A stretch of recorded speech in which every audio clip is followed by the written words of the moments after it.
Mozaik je težko sestaviti. Vsak delček mora biti popoln. Mora biti prave barve, prave oblike, prave velikosti.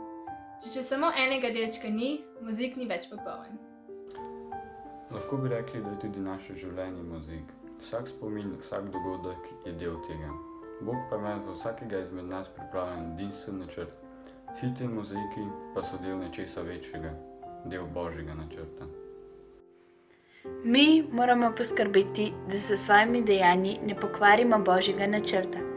Trudimo se držati tega načrta, kot sta se ga držala Jožef in Marija, kljub temu, da sta imela v življenju svoje načrte, ampak sta sledila Božjemu načrtu, čeprav ima tega ni bilo treba.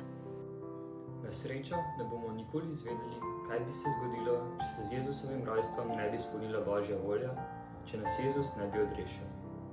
Naše jaslice so neke vrste mozaik. Ni ravno navaden, ni sestavljen iz koščkov kamna, ampak je sestavljen iz figuric, ki smo jih vsi mi delali.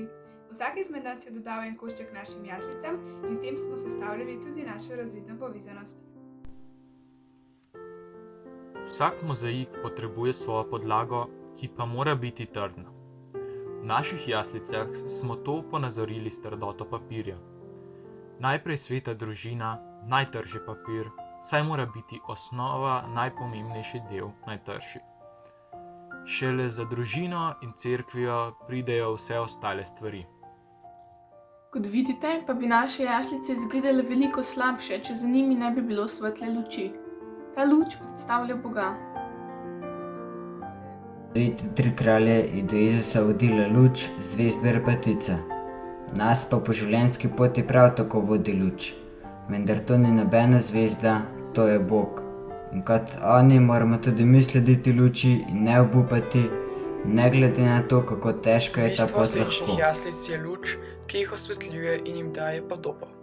Tako tudi Bog osvetljuje naše življenja, nas vodi skozi temo in preizkušnje.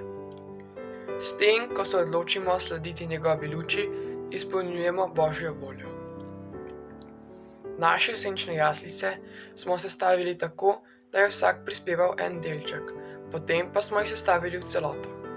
Vsak delček jaslic je pomemben za celoto, tako kot je pomemben tudi vsak izmed nas v naši razredni skupnosti in v Božjem načrtu.